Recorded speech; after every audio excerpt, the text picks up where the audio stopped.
Beneath the relentless Egyptian sun, a sea of golden fields unfolds, cradling weary but hopeful Hebrew families as they step towards a promised future. Camels, burdened with the weight of their past, tread slowly behind as Egyptians extend hands of friendship, offering water and bread. In a symphony of gratitude and goodwill, smiles bloom freely, weaving a tapestry of harmonious coexistence between Egyptians and Hebrews. Led towards fertile lands, the Hebrews find solace and the dawn of a new beginning, a testament to Joseph's legacy and the Pharaoh's profound gratitude.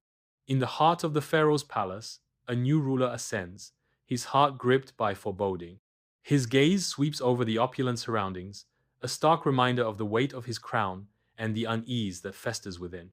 In a moment of quiet dread, the Pharaoh whispers, "The Hebrew population grows like the sands of the desert. I fear their numbers and their potential to rebel." His anxieties escalate as he considers the unthinkable. What if they ally with our enemies? We would be vulnerable. Under the scorching sun, Hebrew slaves toil relentlessly, their sweat and tears watering the foundations of mighty cities. Despite the unyielding cruelty, a sea of faces reflects an unbreakable resolve, their eyes gleaming with a defiance that threatens to eclipse the oppressor's power.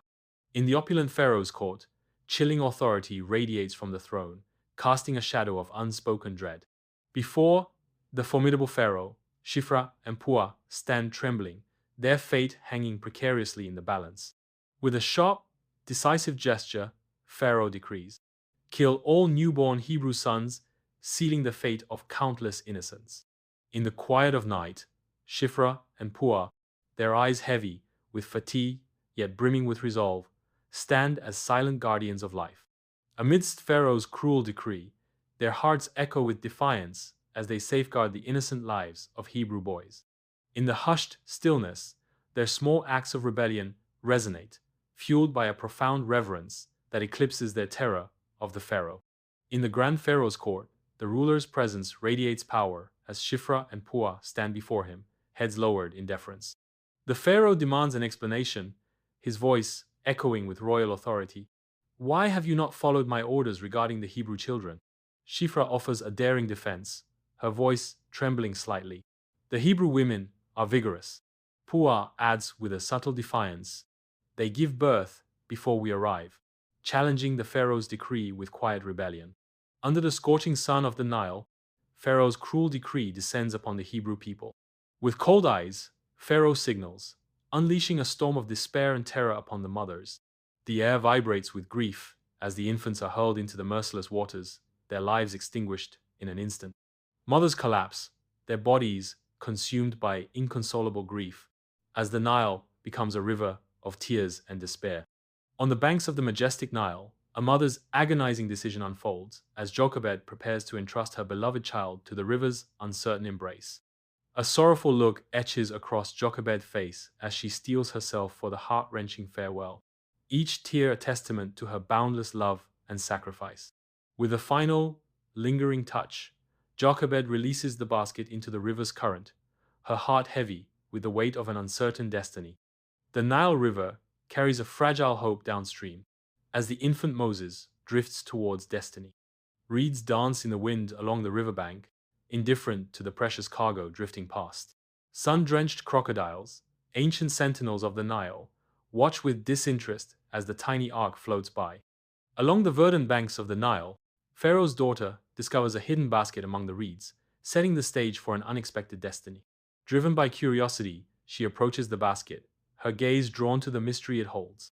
Peering inside, she beholds a baby, Moses, and her heart floods with compassion at the sight of the vulnerable child. Moved by compassion, she decides to adopt him, forever altering the course of history. In the opulent Pharaoh's palace, the Pharaoh's daughter cradles a baby, her soft smile radiating tender affection. With a serene expression, she declares, "He shall be called Moses, for I drew him out of the water." Unbeknownst to him, Moses is raised as her own son, shrouded in the secrets of his true heritage.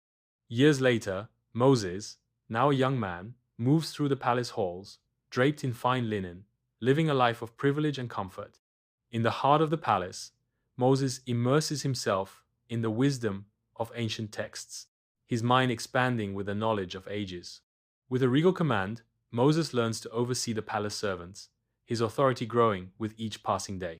In the training grounds, Moses hones his skills in swordsmanship, his movements precise and powerful, a warrior in the making. From the lofty palace walls, Moses beholds a scene of brutal oppression. The whips of taskmasters lash out, driving the Hebrew people to their breaking points. Within Moses' soul, a storm of moral outrage begins to brew. In the heart of the Pharaoh's palace, Moses stands solitary, the palace's vastness mirroring his inner chaos. Tormented by his dual identity, Moses grapples with his fate as flickering torchlight dances across his troubled face. In a moment of profound questioning, Moses cries out, "Am I Hebrew or Egyptian, prince or prisoner?" Under the scorching sun, Moses witnesses a brutal act as an Egyptian taskmaster mercilessly lashes a Hebrew man, igniting a furious fire within him. The whip cracks through the air, each strike embodying the pain and suffering of the enslaved, fueling Moses' growing fury. A surge of righteous rage erupts within Moses, his face contorted with fury and a burning desire for justice. Under the scorching sun, Moses surveys the Hebrew work sites, ensuring his actions remain unseen. In a moment of swift retribution, Moses delivers a fatal blow to the Egyptian taskmaster. With a single act of defiance, the life of the taskmaster ends, leaving Moses alone with his deed. Under the relentless desert sun, Moses frantically attempts to conceal his grave secret beneath the unforgiving sands. With sweat and sand mingling on his brow, Moses casts one last, fearful glance around the desolate expanse, praying his actions remain unseen. Under the relentless sun, a Hebrew camp buzzes with life as Moses confronts a heated dispute between two men. Moses, resolute, steps into the fray, his presence a beacon of calm amidst the rising tension. With purpose in his stride, Moses approaches the conflict, ready to bring peace to the discord. Under the sun-drenched sky of the Hebrew camp, fear and accusation twist the face of a man confronting Moses. In a moment of stark revelation, the Hebrew man's words cut through the air. "Do you intend to kill me as you killed the Egyptian? Your secret is out, Moses." Moses faces the weight of his exposed secret, his past deeds haunting him under the unforgiving light of day. Under the scorching sun, Moses, once a prince, now an outcast, realizes the walls of his gilded cage have turned into prison bars. Driven by an urgent need to escape, Moses forsakes his opulent life in Egypt, transforming into a fugitive under the unforgiving desert sky. In a swift and irreversible turn, Moses abandons his former life and embarks on a perilous journey into the unknown. The desert becomes his sanctuary and his trial, as Moses leaves behind his identity and embraces a destiny shrouded in uncertainty. In the desolate wilderness, Moses wanders aimlessly, stripped of title and burdened by uncertainty. His face, a canvas of etched worries, reflects the crushing weight of his solitude. Lost in the wilderness, the weight of his name offers no comfort, only the echo of his past. Far from the splendor of Egypt, Moses finds himself humbled, tending sheep under the unforgiving desert sun. The weight of his past life and the burning sands of the present converge as Moses reflects on his journey, a shepherd far removed from his princely heritage. Beneath the relentless desert sun, Moses, an old shepherd, halts, his attention seized by an extraordinary sight. Before him, a bush erupts in flames, an inferno that defies nature itself, burning without being consumed. Driven by an irresistible curiosity, Moses cautiously advances, his aged face a canvas of wonder and trepidation. In the scorching desert, a bush erupts in flames, defying nature as it remains miraculously unscathed. Moses, a humble shepherd, is frozen in awe before the burning bush, his simple life about to be irrevocably changed. A divine voice booms through the desert air, commanding, "Moses, take off your sandals, for you are standing on holy ground." A bush ablaze with divine fire, yet untouched by destruction, beckons Moses into a realm of awe and inexplicable wonder. Drawn by the impossible spectacle, Moses approaches, his countenance reflecting a profound mix of reverence and bewilderment. From the heart of the flames, a voice echoes, announcing, "I am the God of Abraham, Isaac, and Jacob, and I have come to deliver them." In a moment of profound humility and uncertainty, Moses inquires, What shall I tell them? The voice resounds with divine authority, declaring, Tell them that I am has sent you. A bush ablaze with divine fire illuminates the arid landscape, untouched by the flames, as Moses beholds the miraculous sight. Moses, a humble shepherd, is awestruck by the burning bush. A voice booms from the heart of the inferno, calling Moses by name, setting the stage for a divine encounter. In fearful reverence, Moses responds to the divine call, his voice trembling with a mix of trepidation and obedience. The voice of God commands Moses to remove his sandals, declaring the ground holy, resonating with the weight of divine presence. Overwhelmed by the revelation of God, Moses shields his face, humbled by the immense power before him. God reveals his concern for his people's suffering in Egypt, tasking Moses with a monumental mission to lead them to freedom. Before the blazing bush, Moses stands, his countenance a canvas of trepidation and uncertainty. In a moment of profound vulnerability, Moses cries out, questioning his worthiness, Who am I to confront Pharaoh? The desert wind whispers secrets through the flames as Moses struggles with the weight of destiny. Under the relentless Egyptian sun, the life-giving Nile River is transformed into a horrifying crimson tide, signaling devastation.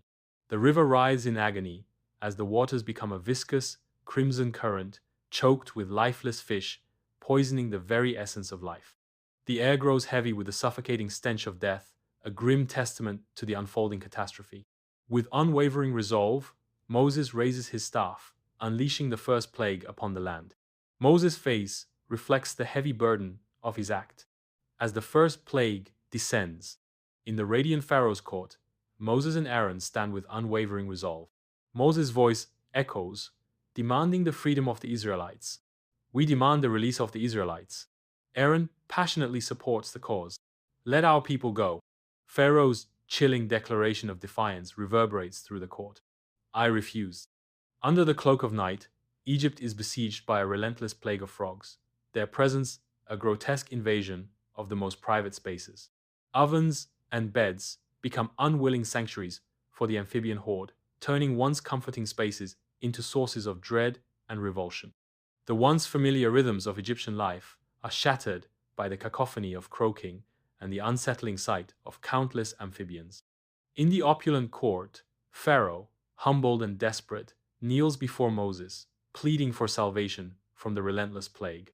With a voice filled with anguish, Pharaoh cries, Please, Moses, remove these wretched creatures. I promise to let your people go. Moses listens intently, his gaze unwavering, as he contemplates the fate of a nation and the plea of a desperate king. In a moment of profound stillness, Moses nods, signaling the end of the torment and the dawn of liberation. Silence descends upon the court as the croaking fades, leaving behind a scene of eerie stillness and lifeless frogs. Under the scorching Egyptian sun, gnats erupt from the dusty earth, engulfing both man and beast in a suffocating cloud. As the plague intensifies, the magicians face a grim reality. They are powerless against this onslaught.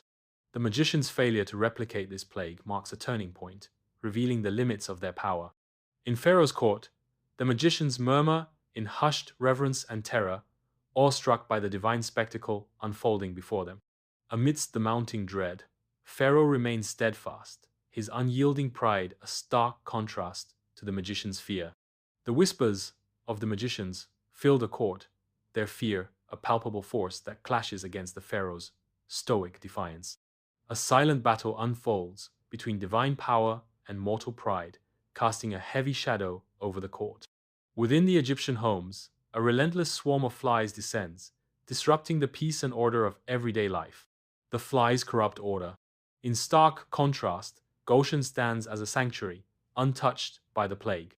Death casts a long shadow across the Egyptian fields, where disease decimates livestock, leaving a trail of lifeless bodies and broken livelihoods. The once vibrant fields are now a haunting tableau of despair as the Egyptian economy teeters on the brink of collapse. The land now bears witness to a silent plague, a stark reminder of nature's unforgiving power and humanity's vulnerability. A horrifying plague sweeps across the Egyptian land as boils erupt on every person, marking a grim day of suffering. Even the magicians, once proud and powerful, writhe in agony, unable to bear their suffering in Pharaoh's court. The once formidable court of Pharaoh is now marred by the sight of magicians succumbing to the relentless plague. In the Egyptian countryside, the sky unleashes a furious hailstorm, shattering crops and devastating the land. Nature's wrath descends, splitting ancient trees asunder and crushing the symbols of Egypt's strength. The hailstorm rages on, an overwhelming force that strips bare the once proud landscape of Egypt. In the heart of the pharaoh's court, a scene of profound submission unfolds as the pharaoh kneels, his voice trembling with a plea for mercy. Amid a palpable tension, the pharaoh's trembling hands rise in supplication, his words echoing through the hall. I beg for mercy. I have sinned. The pharaoh declares, God is righteous, as the relentless hail outside abruptly ceases, leaving an eerie silence that amplifies the gravity of the moment. In the wake of the storm, Pharaoh's heart hardens, sealing the fate of his people. Pharaoh remains resolute, rejecting the cries for freedom and setting the stage for further conflict. Under a merciless sun, the Egyptian countryside faces devastation as locusts descend, a harbinger of famine. The sky turns black, and hope fades as the swarm consumes the last vestiges of green, leaving despair in its wake. Famine looms, and the land turns to dust as the swarm strips the earth bare, signaling a dire future. In the opulent pharaoh's court, a figure kneels, his voice thick with desperate pleas for forgiveness. Tears cascade down his face, a mask of repentance momentarily veiling the ruthless ruler. A chilling resolve settles over him, extinguishing the brief flicker of remorse. His eyes harden, jaw tightens, and unyielding defiance reclaims his countenance. Under the oppressive Egyptian sun, an inexplicable darkness descends, casting a pall over the once vibrant land. The sun, now a forgotten memory, leaves behind a haunting emptiness as the land succumbs to an all-enveloping darkness. The darkness, heavy and suffocating, blankets the land for 3 endless days. In the heart of Egyptian homes, terror descends as an impenetrable darkness smothers all light and hope. Paralyzed by an unseen force, the Egyptians find themselves trapped in a nightmarish abyss, unable to see or move. The very essence of life seems to drain away, leaving behind only despair and the chilling realization of utter helplessness. The soft glow of lamps paints the Hebrew homes in a comforting light, a haven against the encroaching darkness. Faces bathed in golden light reflect a quiet defiance, finding solace in the shared warmth of their sanctuary. In a fleeting moment, light and shadow play across their faces, revealing the deep-seated hope that flickers within. In the opulent pharaoh's court, a gesture of magnanimity masks a cruel intent lurking in the pharaoh's eyes. With deceptive grace, the pharaoh decrees, "Let the men depart, but the women and children shall remain as collateral." In a moment of defiance, Moses declares, "I refuse," his voice echoing with unwavering resolve against the pharaoh's callous decree. In the heart of Pharaoh's opulent court, a divine warning echoes, foreshadowing a final, devastating plague that will shatter the ruler's resolve. A chilling prophecy descends as speaks of, "The death of the firstborn is coming." The air grows heavy with dread as the specter of death looms over the firstborn, a final, merciless strike. Within the Hebrew homes, a flurry of preparations unfolds under the cloak of night as Passover draws near. The air crackles with solemnity as the sacrifice of a lamb fills the night, its brief cry swallowed by the looming silence. In a gesture of profound reverence, the doorposts are marked with the lamb's blood, a symbol of protection against the shadows. Under the cloak of night, the angel of death descends upon the Egyptian streets, an omen of sorrow and divine retribution. In every Egyptian household, the shadow of mortality looms, casting a pall over the joyous laughter and innocent dreams of the firstborn. With swift, merciless precision, the angel's wrath descends, extinguishing the light of life and plunging the land into mourning. The streets echo with the cries of anguish as the dawn breaks, revealing a landscape scarred by loss and divine judgment. In the heart of the pharaoh's palace, shadows dance with grief as the night echoes with unspoken sorrow. The pharaoh's heart shatters, his sorrowful figure shrouded in the weight of unbearable loss. In the silent chamber, the pharaoh is a lonely figure as he mourns the death of his firstborn son. In the opulent chamber of Pharaoh's palace, the air crackles with tension as the ruler, draped in royal splendor, confronts Moses and Aaron. With a sweeping gesture and fiery resolve, Pharaoh commands Moses and Aaron to leave Egypt, setting in motion the first steps of the Exodus. In the heart of the opulent chamber, the fate of a people hangs in the balance as Pharaoh's decree echoes through the torchlit hall. Pharaoh's chamber turns into a pivotal stage where the destiny of an entire nation shifts, with the decree to depart resonating like a thunderclap.